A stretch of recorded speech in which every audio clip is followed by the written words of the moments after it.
Bienvenidos de vuelta al Inventario. Estamos ya con la segunda parte de este penúltimo programa antes de que acabe el año, este último programa antes del especial. Acabamos de hacer un repaso un poco de los Game Awards, de lo que hubo, de los anuncios sobre todo, más que de los premios, porque los premios hemos pasado un poco de puntillas por encima de ellos. Pero tenemos ahora un segundo bloque en el que Luis nos quiere contar algo, quiere hablarnos sobre... Esto pesado yo. No. ¿Qué coño? Quiere hablarnos sobre el lore y el videojuego, que es un tema que, bueno, a mí por lo menos me resulta muy interesante y me estoy muy intrigado. Estoy intrigado sobre cómo lo vas a afrontar, desde qué prisma, desde qué cariz, desde qué lado del mal, lo que sea, del coso. Sí, a ver, pues... Así que eso, perdona, cuando quieras. Nada.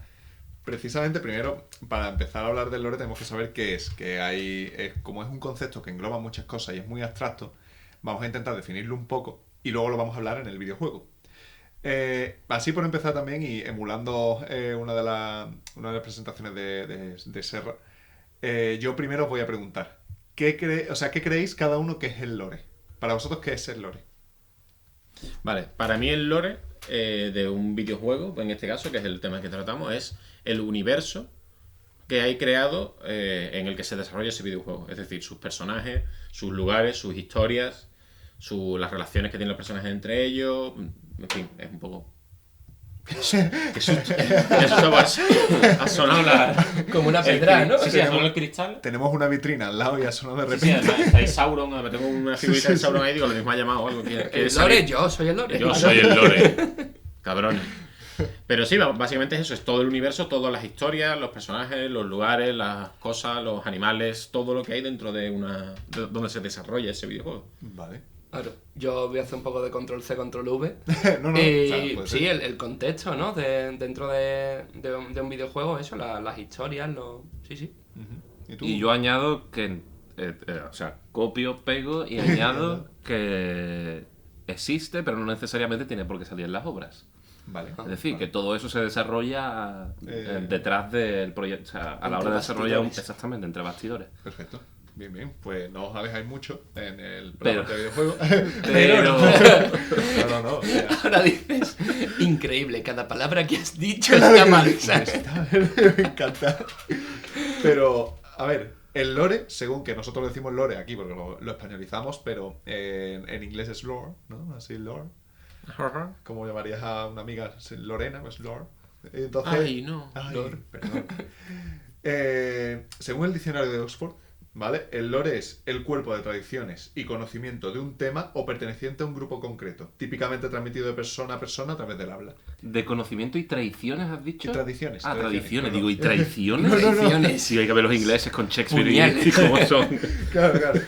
Eso es el lore, por así decirlo, que se puede aplicar a las obras de literatura, se puede aplicar a varios campos. En el videojuego, dice Víctor Navarro, que es un articulista para Yorokubu, que es una revista de videojuegos, dice que es además una filosofía y una forma de narrar en la construcción de historias.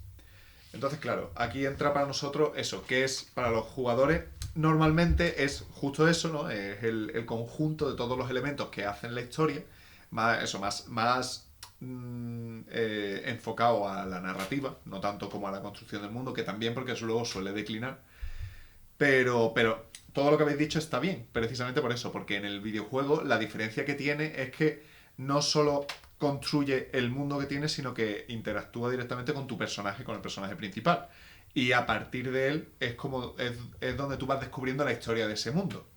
Yo he puesto también aquí lo que es para mí sencillamente es la Biblia del videojuego. En las series de televisión y en las películas hay un proceso en el guión que se llama la Biblia, la construcción de la Biblia, y es justo eso, todo el universo, todo lo que tú quieres abarcar, pero que no tiene por qué aparecer en tu obra. Es decir, yo a lo mejor eso, el grande de Tolkien escribió... Grande máquina. El grande, el máquina, el fiera de Tolkien, que escribió El Señor de los Anillos, pero luego tenía Los hijos de Baldwin y tenía el Hobbit y tal, y todo eso también estaba en el Silmarillion y tal, pues el Silmarillion sería como la Biblia, por así decirlo, y luego ya a partir de ahí han salido el resto de obras. Y Dios Tolkien, ¿no? Y Dios, claro.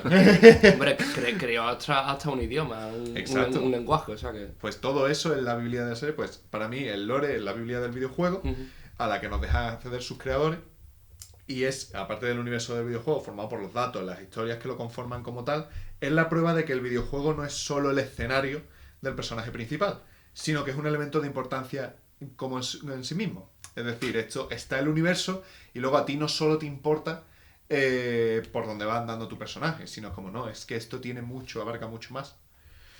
Entonces, pues así a grandes rasgos es lo que tendríamos entendido como lore en el videojuego. También se le llama de una manera un poco más simple, pero no por ello menos cierta, es la historia oculta del videojuego, como decía Ben. Es aquello que no sale directamente, pero sí que tiene mucho peso y sobre todo a la hora de la experiencia del jugador es de vital importancia para sentirte integrado en la historia. Yo como exponentes, ahora os preguntaré por los vuestros también, pero yo como exponentes he metido a From Software en general en su manera de construir las historias. Tenemos también el Warcraft,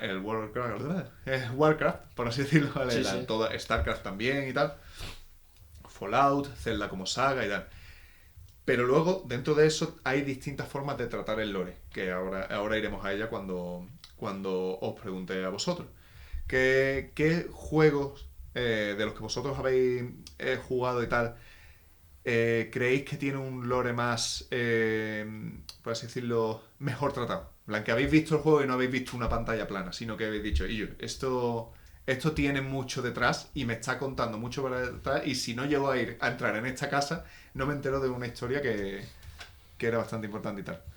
Yo creo que el videojuego y la compañía que mejor ha tratado eso desde que el videojuego es videojuego es Blizzard con Warcraft, con el mundo de Warcraft. Es un mundo en el que existen historias que te afectan, historias que no te afectan. Existe una creación del mundo desde los inicios hasta el momento actual. Y después todo lo que ha ido pasando ha ido afectando al universo de una forma que al final te acaba cayendo a ti. Pero en detalles incluso muy pequeños, y además ha sabido evolucionar con el tiempo, porque Warcraft empezó siendo, bueno, pues tenemos, ¿no?, el reino de... se me va a olvidar el nombre. Pero bueno, tenemos el principio de Warcraft fue la alianza contra la Horda, los orcos que llegaban a... Kalimdor y los reinos del este era, ¿no? Sí, pero los orcos llegaban a... dímelo, Manuel. Azeroth. A Azeroth, de Azeroth. Entonces los orcos buscando por sobrevivir, digamos que buscan eso, pues asentarse en Azeroth. La alianza de los humanos con otras razas decide que no, están en medio de sus tierras, se van pegando, pero eso a lo largo de todo World of Warcraft ha ido cambiando, y con cada expansión pues llegó Cataclismo y el enemigo ahora era a la muerte, llegó pues Rey Exánime, o sea, llegó, ¿cómo se llamaba la expansión? Sí, la del Rey Exánime, en la que Arthas resucitaba y la Horda y la Alianza se tenía... Está la Burning Crusade, la Lich King... Exactamente, la Lich King es esa. Entonces, es un lore que ha ido evolucionando, que ha ido afectando y que luego ha ido cambiando, por ejemplo, el mapa en el que tú te movías, porque han ido sucediendo cosas o hechos que sucedieron hace mucho tiempo cambiaron el mapa donde tú te tienes que mover, pero son historias que se han ido creando, que se han ido interconectando entre ellas y que han ido, bueno, pues al final afectan. Hay personajes que ni siquiera salen o que no tienes la oportunidad de conocer como jugador en el mundo de Warcraft, pero que existen y que han tenido una importancia enorme. Y esos son personajes, esos son elementos históricos que no tiene cualquier juego y que no cualquier juego sabe desarrollar, porque luego tenemos el caso, por ejemplo, de Riot, que tiene un lore bastante extenso, pero sin embargo el lore de Riot es un lore que está creciendo y empezando a desarrollarse ahora, y no tiene mucha profundidad, quiero decir. Claro. Tienes el mapa de Runeterra, ¿no?, digamos, y el mapa se ha rehecho hace poco, pero el Riot lleva cambiando la historia de sus personajes, depende de cómo le vaya conveniendo, la va cambiando y la va moviendo continuamente.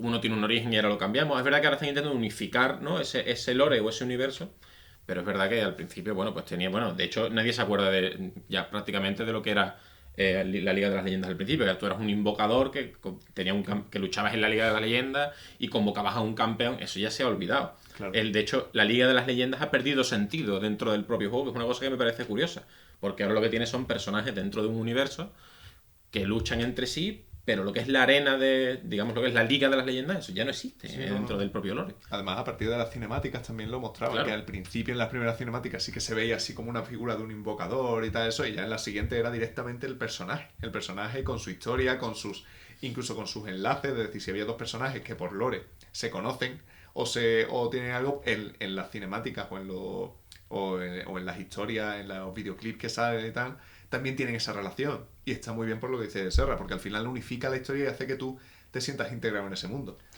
Al hilo de lo que tú decías del WoW y eso, recuerdo que, o sea, no solamente se te presenta el lore en cinemáticas o en misiones o lo que sea, sino que recuerdo que, por ejemplo, había por ahí en el mundo libros Claro. que tú, pero de páginas y páginas y páginas, que tú te los podías leer dentro del juego. O sea, Exacto. tu personaje se acercaba al libro, lo clicabas y te leías la historia de yo qué sé qué es lo que había ocurrido, ¿no? O el rey no sé quién. Y era interesantísimo. Y es tan profundo el lore que hay hasta canales en YouTube de gente que se ha dedicado a recopilarlo y te cuenta toda la historia del universo que puedes flipar. Te puedes llevar un 40 horas viendo vídeos porque hay para aburrir. Y es increíble. Pues sí, es justo tal como lo dices porque al final, bueno, es que eso nos lleva a cómo cómo te demuestran ese lore, ¿no? Porque tú dices, vale, sí, yo te puedo soltar aquí y tal y tú luego puedes intuir, pero normalmente mediante NPCs, libros, como tú has dicho, y datos, mensajes del propio juego, los logros que puedes conseguir en la consola, muchas veces te dan datos concretos. Estilo, yo que sé, a lo mejor no me acuerdo de uno exactamente, pero estoy casi seguro de que en Dark Souls hay alguno que el logro por matar a alguien es el último cazador de no sé cuánto, ¿sabes? Y tú dices, ostras, y esto está ligado a una historia del propio juego y cosas así. Incluso en otros videojuegos más de corte más futurista y tal, escanear cosas y tal te da mucha información, como Metroid, por ejemplo, te da mucha información sobre elementos del juego y luego aparte te cuenta un poco del ecosistema en el que viven. El Horizon se basa mucho en eso también. Exacto, Sí. exacto. Te va diciendo un poco de cómo, también recreándote qué es lo que fue pasando en el mundo y tal. Yo haría una diferenciación porque estaba reflexionando mientras os escuchaba y a mí no me estoy dando cuenta. Bueno, a mí los juegos con una temática, digamos, más fantasiosa no me suelen atraer tanto, aunque juego algunos. Y lo cual no quiere decir tampoco que no aprecie el trabajo que hay detrás. De hecho, estaba hablando Serra de Blizzard y desde luego que Blizzard es la cúspide de todo esto. Es así, como lo está haciendo ahora Riot, para mi gusto. Pero bueno. Me hace gracia lo de no me gustan los juegos fantasiosos. A mí me gustaría un juego de, yo qué sé, de un diputado, ¿no? Como va a trabajar en un congreso. O sea, yo no es que diga no me gusta esto y no juego a ello, Sí, sino sí, que sí. yo he probado todo y luego he hecho una lista. Una criba, sí. Criba y digo, ostras, pues mira, al final hay una tendencia entre lo que juego y resulta que son este tipo de juegos, tal. Claro. Pero ya digo que hay juegos fantasiosos que me han gustado muchísimo y no hay ningún problema con ellos. Entonces, está claro que... no lo digo porque... No, el Apex es súper realista. por ejemplo, por ponerte un ejemplo. Que sí. Pero, hombre, sí que es cierto que los juegos que son más fantasiosos, digamos que tienen unas posibilidades mayores de ampliar el lore, porque Claro. quieras que no, inventarte cosas de la realidad es posible, pero hay unos límites, creo yo. En la fantasía ya es brutal. Entonces, claro, dentro de la fantasía, y ya he citado a Blizzard, todos los juegos que deriven de Star Wars, aunque es un lore que pertenece a otro campo, o sea, viene de otro campo, deriva de otro campo, pero ahí está claro que también se trabaja mucho, y no es el mismo caso que exactamente que Blizzard, porque son muchas compañías las que hay detrás, y el tratamiento de los juegos no es siempre el mismo. Claro. No está, digamos, supervisado por alguien bueno, los de Star Wars digamos que lo supervisarán, pero en fin. Y quitando eso aparte, sí que veo como elemento negativo, y me he dado cuenta, de juegos que han empezado siendo uno solamente y a partir de ahí se han ido ampliando. Resulta que había un lore detrás que probablemente lo hubiese, pero no tan amplio, Ajá. como Halo. Vale. Y Halo te lo cito como un caso negativo, porque a mí el primero sí que es cierto que me jugó mucho, pero luego jugué al segundo, luego jugué un poco al tercero. El Reach no lo he jugado, que fue el último que hizo Bungie, Ajá. y hablan muy bien de él. Pero creo que ahí esa, por ejemplo, es una saga que se ha explotado para mal, Para mal. en mi opinión, en mi humilde opinión. Y de juegos basados en un mundo más real y no tan fantasioso, que no tienen, digamos, un lore de varios juegos alrededor suya, sino que en la propia historia y el mundo en el que se conciben son enormes, y hay estos casos que comentabais de que puedes, digamos, indagar personajes que son a priori intrascendentes para la trama, pero que luego si empiezas a indagar hay una profundidad que en otros juegos no la hay. Red Dead Redemption 2 y mucho antes la saga Shenmue. La saga Shenmue es un caso clarísimo de esto. Sí, tiene Sí. también... Sí, de conversaciones banales, bueno, banales quiero decir, banales intrascendentes para la historia, pero que sí, que están tan bien construidas que al final eso generan... tiene una propia historia ahí, ¿no? eso es. Y luego, bueno, por supuesto The Last of Us, que The Last of Us en este caso, pues bueno, es también una de las cúspides de la narrativa. Y recuerdo siempre el detalle que decían los desarrolladores de que ellos habían dejado abiertas muchísimas casas a las cuales tú podías acceder, y había cajones que tú podías interactuar con ellos. Claro. Y no había nada, tú no conseguías ningún objeto y tú decías, bueno, ¿y qué sentido tiene esto? Y ellos decían, pues precisamente esto es lo que le da le da la vida, nunca mejor dicho, al juego. Es lo que te hace ver que estás en un mundo vacío, post-apocalíptico, Claro. en el cual tú tienes la opción de poder entrar, abrirla, investigar sobre la casa y no Claro, y no te hay aporta nada nada aparentemente. exactamente Es útil. el juego fetiche de Manu. Él quiere entrar en todas las casas. Sí, es verdad. Estaba pensando, estaba escuchando a Rubén, estaba yo también dándole vueltas, que me gusta también un montón cuando los personajes de un videojuego, protagonistas, perdón, Muy genial. madre mía, me trago con las palabras más tontas. Pero nosotros por lo menos nos trabamos con el inglés.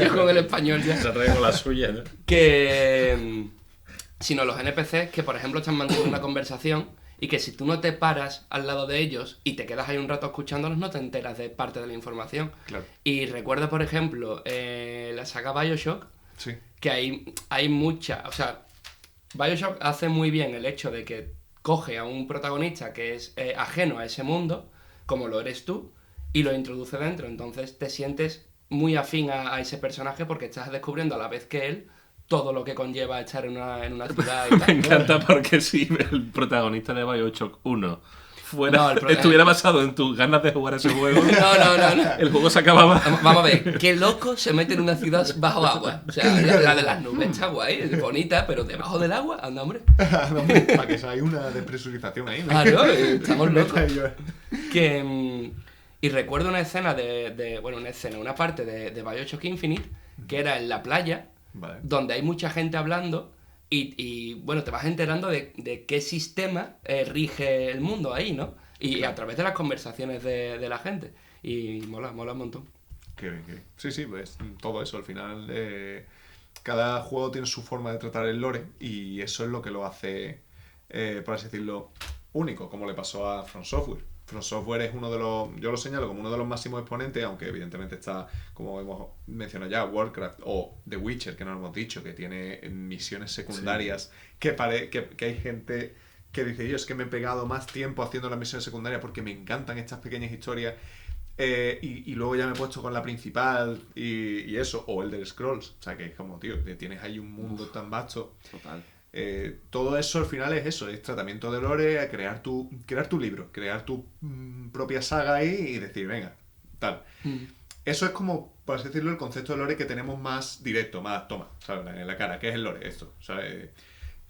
Pero luego es cierto que hay determinados matices que hacen que tú trates el lore como algo mucho más impresionante. O sea, que no es simplemente la historia del juego, sino es un factor determinante en él, como por ejemplo el que he dicho, From Software lo utiliza como la manera de narrar las historias que empezaron ellos, que hasta entonces ya había casos, pero no estaban tan bien tratados. Era el de ir dándote pequeñas perlas de cosas lo suficientemente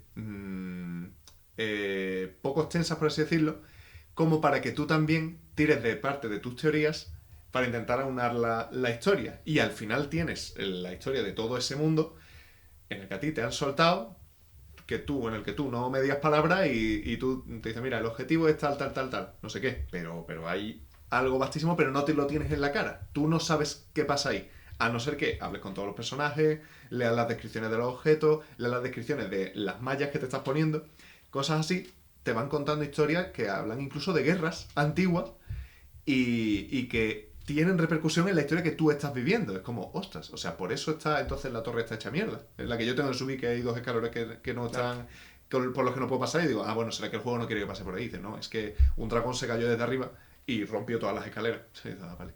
Entonces, tiene todas esas explicaciones. Sí. Y ahí entramos ya en las diferencias. Hay un canal de YouTube que se llama El Botón Select, que después de verme varios vídeos y leer varios teorías y tal, es la que establece una diferencia más simple, pero la que más me gusta a mí. Y ya luego hablaremos. Él difiere entre lore oficial y lore conformado por teorías. Yo luego añado el lore, el conjunto, el mix, ¿vale? El oficial es aquel que hemos hablado, pues eso, está el de Elder Scrolls, está el de The Witcher, incluso podemos hablar del lore oficial cuando hablamos de Super Mario. El Super Mario es, o sea, sota, caballo y rey. Han secuestrado a la princesa, yo tengo que rescatarla, y está el villano, estoy yo que soy el héroe, y tengo que llegar hasta allí. Pero nos está poniendo el juego unos elementos muy claros que a veces se pasan desapercibidos. Tú ves tuberías en el reino champiñón, tú ves los gombas, tú ves tal. Pero, claro, tiene sentido porque tú eres un fontanero. Entonces, hay tuberías y los gombas no son más que setas malas de un reino que se llama el reino champiñón. Entonces, claro, son cosas que tú, al principio... Es el modo de la tubería, ¿no? Claro, sí, eso son setas malas y todo el lore es al final eso, en plan, es un reino fantástico en el que tú entras, pero tú lo que estás jugando es simplemente un personaje que va saltando y que encima de la seta salta y salen 100 puntos. ¿Sabes? Pero tú tienes ahí esos elementos en la cara. Entonces todo eso sería como lore oficial, por así decirlo. Lo que tú ves, lo que tú extraes del esto, pero porque claramente es así. Porque luego te lo puedes decir en el mismo juego, lo puedes leer en el librito, en el manual que venía antes, que te cuenta un poquito de historia y es el lore oficial. Y luego están las teorías, que es decir, es algo que no se ha confirmado, pero que tú podrías casi ver que está ahí, que el juego te lo está diciendo, pero no hay nada confirmado al respecto. Esto a veces incluso se hace a conciencia. La cronología de Zelda es un ejemplo. La cronología de Zelda, hasta que salió el Hyrule Historia, que te decía por primera vez que había 3 líneas temporales, que según lo que hacía Link en cada una, iba pasando, y que todo había empezado con el Skyward Sword, que era el juego en el que el villano dice, vale, pues nos maldigo a los 3, en plan, nuestra historia se repetirá en eones y en realidades y donde sea, la historia de la diosa, el héroe y el villano, y entonces por eso tenemos tantos Zeldas alternativos. Hasta que pasó eso, tú decías, pero los Zelda, ¿qué son? En plan, ¿es 1, 2, 3, 4, 5, 6, 7, 8, 9? ¿O son distintos? No, sí, pero siempre eres Link, pero siempre está Zelda, pero siempre, y era como muy extraño. Le preguntaba y se reían, ¿no? Claro. Vale, pero hecho, okay. ¿qué pasó? Exacto. Te explicaré dentro de 20 años. Cuando se me ocurra algo... Claro. Pasa algo parecido con Pokémon, que al final son historias que están en un mismo mundo, comparten un mundo, pero son distintas personas que luego, salvo en ocasiones contadas, no se vuelven a cruzar entre sí. Tú no sabes si tienen alguna relación directa, no sabes. Luego de repente aparece un continente con nuevos Pokémon y dices, ¿y por qué esos Pokémon no están aquí? Supongo como las especies, pero aquí conocemos que es un guacamayo, ¿sabes? Aunque no te encuentres uno en el Parque María Luisa. Y entonces tiene todos esos juegos.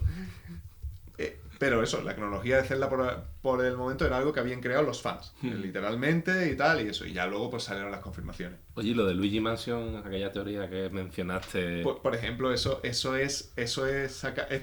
pertenece al lore que más me gusta a mí y que es el que yo he nombrado denominado, porque no lo he encontrado en ningún sitio, como el que aúna los dos. Es algo tan sencillo como eso. Está el oficial, teorías, y el que es oficial, y a partir de ahí tú sacas teorías, como el de From Software. El de From Software es básicamente eso, porque hay muchos elementos que te ponen allí, pero luego hay conectores que pone la comunidad. Que dicen, y de hecho a veces se crean debates. Estilo, no, pero yo creo que esta espada no es la que utilizó él, sino que es la que le dio a su mano derecha, a su mejor amigo, y entonces lo que pasa es que luego la puso en su tumba. No es que él le enterraran y dijeran, venga, tal, no sé qué es cuánto, sino que la puso el mejor amigo. Y entonces crea ahí debates en la comunidad, pero los elementos te los está poniendo. Sí, y todo eso es lore. O sea, todo eso es lore. Y, por ejemplo, lo que tú me has dicho, la de Luigi's Mansion, el juego te está enseñando que hay, cuando en un determinado sitio, cuando da un flashazo del trueno, sale Luigi ahorcado. Y ya está. ¿Sabes? Entonces ahora, ¿qué pasa? Pues la comunidad puede pasar de eso, o nosotros podemos decir, ¿y si esto es? ¿Sabes? O la gente que dice que lo que yo os contaba, lo que en el Majora's Mask Link es que se había muerto, se había matado de la caída, ¿sabes? Y lo que pasa es que estábamos en el limbo ese. Yo siento profunda admiración por la gente que crea esas teorías, porque me los imagino, hemos hablado antes de Tolkien, pues me lo imagino tal que así, o sea, ocurre algo y hacen así, se recuestan hacia atrás con una pipa y lo piensan, ¿no? En plan de, esto es posible, y empiezan a Claro. como Dios mío, o sea... A mí es el que más me gusta precisamente por eso, porque luego, como tú has dicho antes, te puedes meter en YouTube y también encuentras horas y horas de lore, pero sobre todo porque te hace sentir que tú también puedes construir la historia. Me refiero que ese que te está hablando está diciendo su interpretación, pero yo puedo verle y decir, pues a mí eso no me cuadra tanto como esto, ¿sabes? Entonces, y al final está guay porque todo es válido. Porque a mí me gusta mucho que los creadores, pongo siempre el ejemplo de From Software, porque en cuestión de construcción de estas historias me parecen unos magos, y me gusta mucho eso, que ellos no confirmen ni desmientan nada. En plan, a ellos les preguntan y dicen... O sea, incluso hasta el punto de... ¿Pero Dark Souls 1, Dark Souls 2 y Dark Souls 3 son en el mismo mundo? A ti de repente en el Dark Souls 3 te dicen Lordran, anteriormente no se llamaba así, y tú dices... y te encuentras elementos del 1 y del 2, pero luego el 1 y el 2 no tienen conexión. Entonces, esas cosas están muy por eso, porque hay gente que te pone un texto así diciendo, no, sí, claro, lo que pasa es esto. Y dices, bueno... A ver, capullo. Claro, Te explico. Entérate. Y dices, no, sí, lo que pasa es que aquí en este punto rompes el espacio-tiempo y... El culmen de este lore mixto del que estás hablando, pues, vamos, a mí me parece que es, por ejemplo, Star Wars, aunque estamos fuera del mundo del videojuego. Bueno, Pero yo creo que es el culmen, ¿no?, de este lore mixto. Es decir, Star Wars tiene lo que tiene oficial, que son las 9 películas. Bueno, ahora sí, los cómics y tal están siendo cada vez más oficiales. Y las 2 series, creo que Rebels y Clone Wars, son oficiales.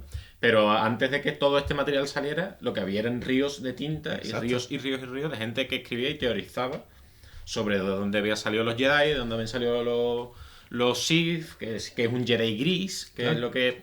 Yo creo que hasta...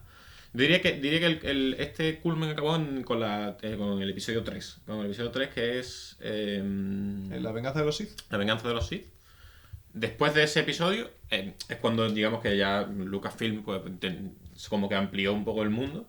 Pero hasta ese momento era eso, básicamente. Tú tenías 6 películas de Star Wars y todo lo demás que se leía eran invenciones de los fans, teorías, incluso obras no oficiales. Claro, y lo bonito es que muchas teorías fans luego las acogen, ¿no? Y las hacen oficiales. Claro, eso es lo que hablamos del canon, ¿no? Claro, que hablamos alguna vez. exactamente. ¿Qué es canon y qué no es canon? Lo canon es el lore oficial y lo no canon, digamos, es el lore que, bueno, que la gente ha ido añadiendo su puntito de vista o incluso algún elemento nuevo, que es...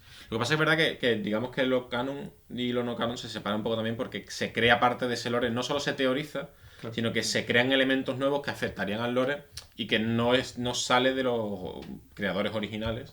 Claro. Y ahí es donde podemos tener un poco más de debate si eso, oye, si está o no está, qué podemos hacer con eso. Si es bueno, si nos gusta lo metemos y si no nos gusta no lo metemos, hasta qué punto es posible, ¿no? Que alguien, por ejemplo, si yo creo un universo y Rubén decide meterle varios elementos, hasta qué punto es legítimo porque a ti te gusta que esos elementos existan, que eso sea real o no sea canon, ¿no? Sí, que genere conflictos con lo existente o futuros porque yo tenía pensado algo. Claro, simplemente que yo como creador del universo no me da la gana de que otra persona entre en la creación de mi universo. Entonces ahí ya sí que eso es un debate un poco más aparte. Sí, no, pero es verdad que Star Wars además es que tenía mucha puesta en escena, me refiero muchos bichos, universos, tal, que no tenían aparente explicación. Entonces, normal que... O sea, está guay que la gente haga eso y sobre todo si ellos luego expanden el universo y lo cuentan también, pues es muy bueno, porque lo contrario creo que... dime. No, iba a decir que además Star Wars al principio, sobre todo en la trilogía original, no tenía ninguna intención de ampliarse el lore. Eran como diciendo, vale, Exacto. en la taberna de Mos Eisley, ¿qué es lo que hay? Pues gente que parezca que son extraterrestres. Y metían bichos y humanoides. Sí, tal cual, metían humanoides para tal, porque recordemos que George Lucas, una de las cosas que ha dicho siempre es que su intención con Una Nueva Esperanza, con el episodio 1, era hacer una película, una comedia romántica, digamos, del espacio. Exacto. O sea, una comedia romántica, una historia de amor del espacio entre tres protagonistas que parecían que sí, ¿no? Entonces, era una cosa, Star Wars fue una historia sin profundidad, que luego sí que, bueno, cuando se vio que encantó, pues se ha generado y se sigue generando este universo que yo, vamos, que no creo que tenga De mucho freno. Mandalorian, madre mía. Por ejemplo. Madre mía, Por ejemplo. hemos llegado hasta eso que tiene mucha calidad. Sí. Pero sí, vamos, pues reconduciendo un poco hacia el videojuego, es cierto que lo contrario a veces nos gusta, ¿no? Ver muchos elementos que están ahí porque sí y tú no entiendes muy bien. O sea, y que ya no solo es que no te los cuentes, es que no tampoco puedes teorizar Eso mucho. es lo que iba a decir yo antes, que habría que diferenciar. Yo muchas veces me encuentro con juegos que tienen un lore brutal, pero es demasiado artificial. Y otros que son el adjetivo que siempre usa Manu y no lo voy a decir. Sí, pero... El que nos siga sabrá cuál es. Exactamente. Y creo que se notan bastante, porque está el típico juego con objetos coleccionables de revistas que haces así y las abres por mera curiosidad y ves Claro. titular, la fotito, no sé qué, y dices, vale, esta revista me aporta menos que un claro. folleto publicitario de un supermercado que me han dejado en el buzón. Sí, No, de hecho eso te aporta más, pero bueno. claro. Y otras que incluso también tienen mucha letra y mucho que leer, e igualmente también es un contenido vacío, creo yo. Dice, esto lo hemos puesto para decir, oye, aquí estamos nosotros, mira el curro que nos hemos pegado, que hemos tenido que contratar a una persona aquí escribiendo estas publicaciones escondidas por el mapa que no las va a leer nadie, pero si las quieres leer, ahí están. Exacto, no, tampoco hay que incurrir... perdón, dime. No, eso, vamos, Didi. No, que tampoco hay que incurrir en el error de pensar que todo lo que vemos son elementos dispuestos intencionadamente para la historia, como he dicho. Por ejemplo, tú a lo mejor había antes lo que se conocían y bueno, se conocen como easter eggs, estilo que a lo mejor Sí. entrabas y tal y entrabas me acuerdo que había uno no sé si era en el Splinter Cell de la GameCube o algo así, que podías ver una foto de un Yoshi, ¿sabes? Y era como un guiñito de Nintendo y tal, y cosas así. Es como, bueno, o sea, esto no tiene lore ninguno. Es que los creadores han dicho, mira, pues tal. O el tema de que en uno de los juegos de Uncharted, ¿no? No puedes jugar al Crash. Sí. Exacto. Sí, claro. En ¿Sabes? 4. Bueno, Pues y eso Shenmue- son cosas que a lo mejor están un poco ocultas también y tal, pero tampoco tiene una historia y mucho más detrás que un guiñito por parte de los desarrolladores. No tiene mucho... Pero, y ¿sabes? Que al final no todo... No es que todo lo que nos encontremos de manera extradiegética, ni diegética, vaya configurado para crear la historia. No, pero yo lo que iba es, obviamente esos elementos, muchos de ellos no son importantes para la historia del juego o de la película o de lo que estemos hablando, pero que me parece que son simplemente elementos que han introducido por el De manera simple arbitraria, ¿no? No, Sí. arbitraria no, sino por el simple hecho de luego jactarse de que Vale. mira qué juego hemos hecho tan completo que tantísimas cosas que tiene. Y tú dices, bueno, pues si tu juego sigue siendo una porquería, tenga esto, ¿no? ¿Sabes? Bueno, Es que, claro, no hay que confundir nunca cantidad con calidad. A eso voy. Eso me lleva a la siguiente pregunta que os iba a hacer, que era ¿cómo os enfrentáis vosotros a este lore y cuál es vuestro favorito? Explico. ¿Os abruma cuando os encontráis, por ejemplo, un juego en el que tenéis vasta cantidad de información y hay demasiado, y si te lo lees evidentemente conforma todo ese universo, pero tú dices, wow, plan, esto es too much, ¿sabes? O preferís escasez en ese aspecto? Ya no hablo de la narrativa principal, sino de la Depende de la forma de presentación, porque Vale. es cierto que, imagínate, lo típico de que te encuentras una nota de alguien por ahí tirada, ¿vale? Y hay videojuegos que creo que lo hacen muy bien, porque igual el ritmo de ese juego te pide que vayas explorando continuamente y tal, y te puedes poner esa nota como nota de audio, de fondo. Entonces tú sigues explorando, pero estás escuchando la historia, ¿no?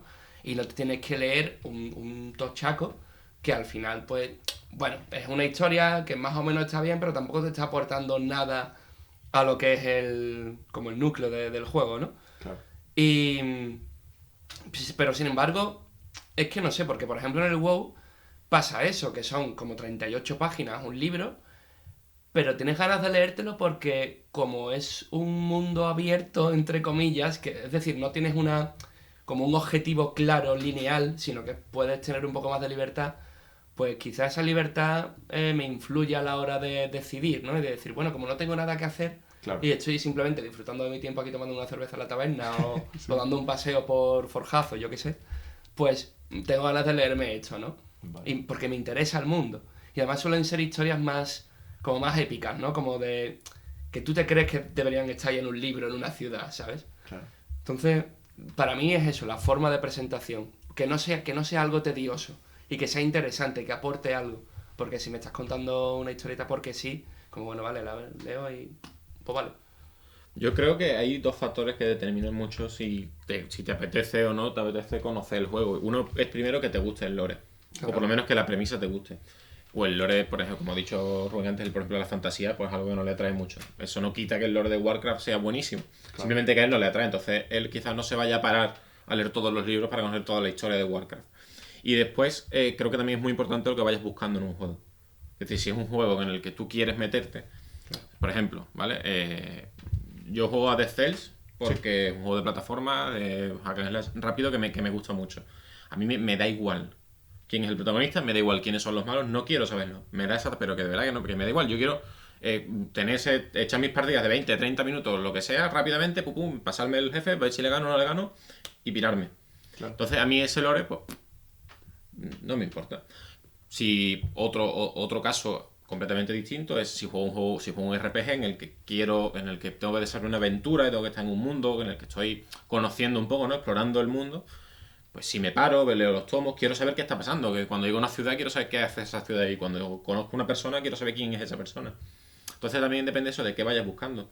Claro. Y retomando un poco lo que he dicho al principio, que es si te atrae o no te atrae el mundo, hay juegos en los que tú entras pues porque te atrae un poco la temática, ¿no? Y te atrae quizá el modo de juego o lo que sea, y luego el lore te acaba enganchando porque el lore te interesa. Claro. Que vuelvo a repetir que no es lo mismo que te interesa que sea bueno o malo, eso normalmente tiene poco que ver. Me pasa, por ejemplo, con Darkest Dungeon, un juego cuya temática, cuyo ambiente... O sea, yo me bajé ese juego, perdón, me compré ese juego.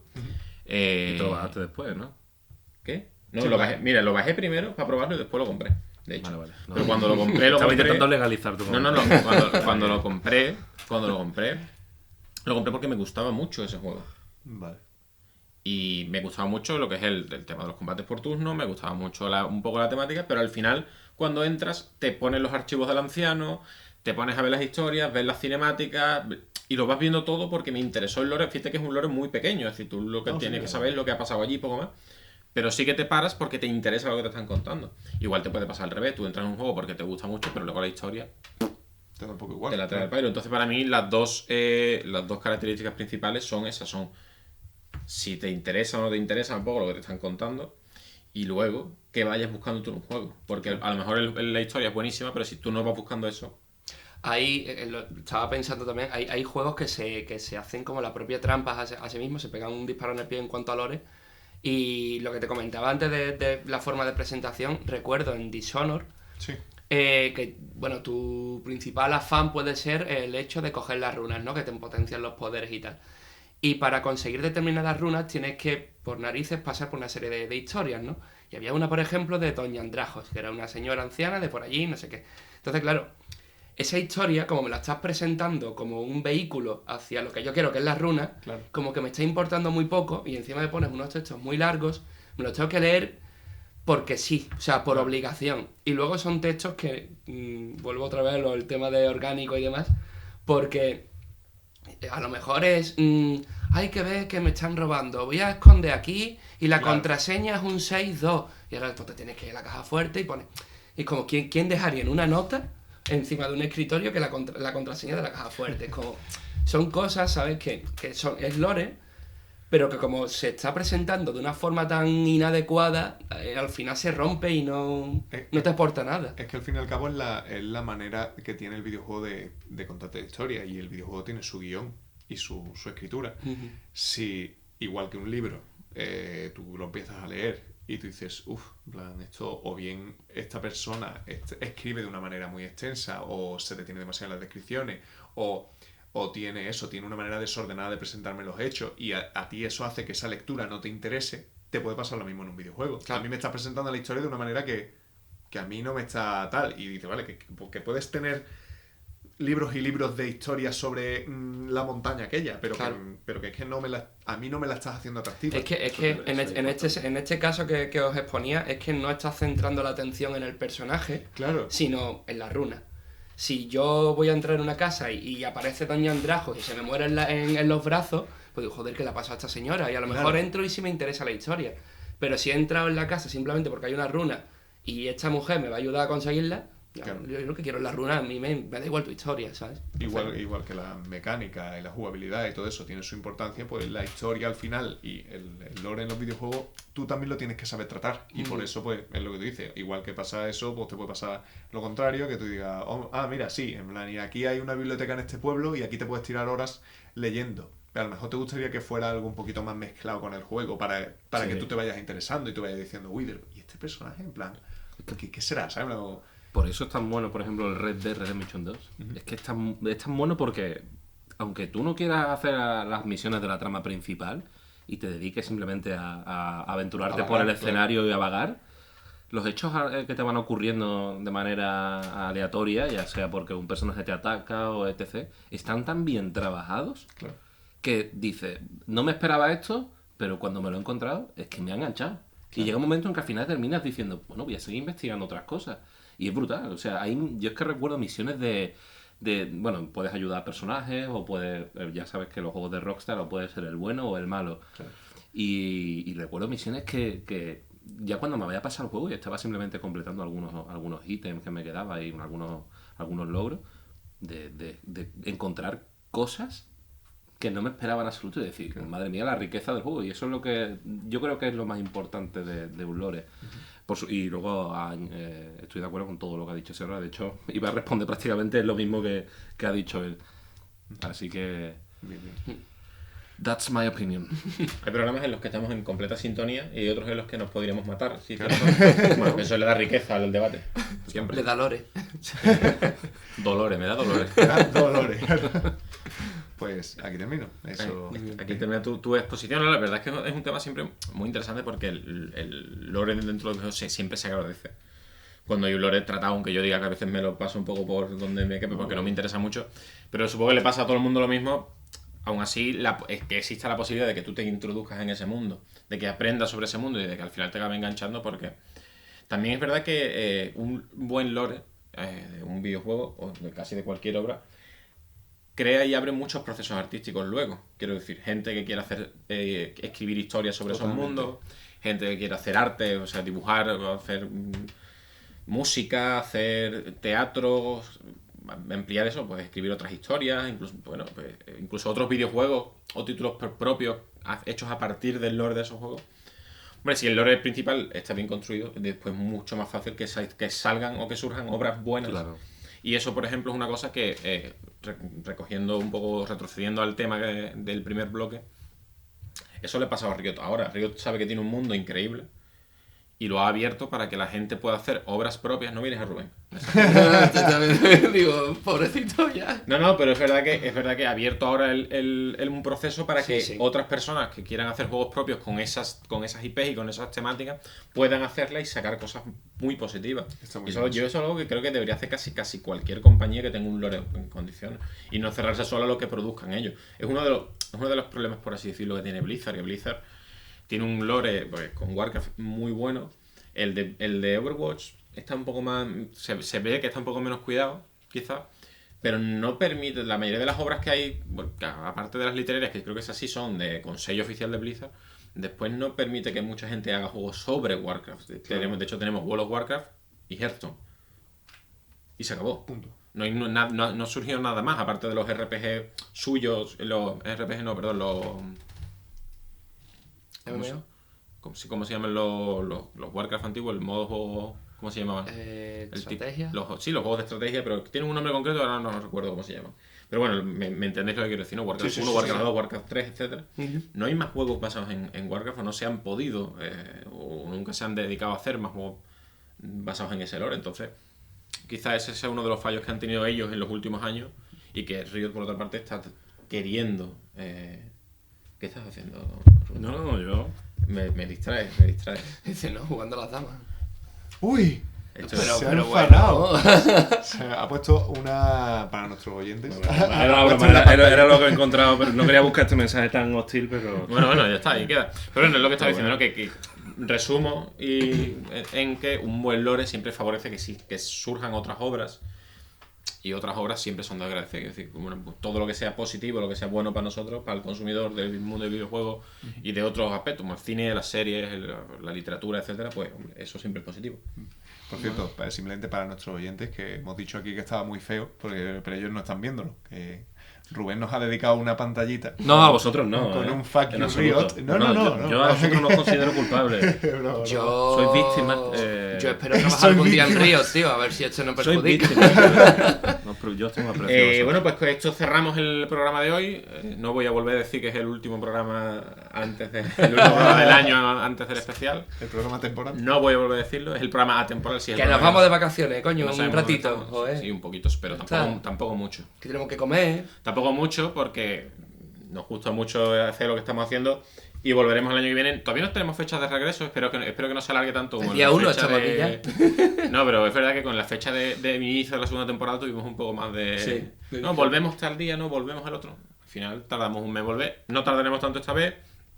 A principio de enero estamos de vuelta, ya sabéis que queda todavía el especial que ya se ha emitido en directo cuando veáis este vídeo, pero que se publicará en YouTube y en Spotify, iVoox, SoundCloud, etcétera, el día 26, que es jueves. Correcto. Y no me quiero ir sin dar las gracias a nuestros patrocinadores una vez más, Forever LOL, Banana y Sport. Tenéis toda la información en la descripción del vídeo y en nuestras redes sociales, ya sabéis, las tazas. Hace tiempo que no me pongo la camiseta de Banana, por cierto. Me la tengo que volver a... Pues para la próxima. Sí, Me la tengo que volver a traer. Sí, es que es eso. Bueno, aunque voy en manga. Frío. Y remangado. Pero voy forrado, pues dentro llevo otra camisa. La próxima me la pongo, me la arranco aquí como Superman. ¿Algo más que añadir? ¿Queréis decir adiós? ¿O algo? ¿Mandar un saludo a alguien? Vaya como en Durum. Increíble. Eso no se sabe. Es el lore. Lore mixto sin verdura. El lore mixto. Bueno, no os perdéis el vídeo del especial de Navidad y nos vemos pronto. Hasta luego.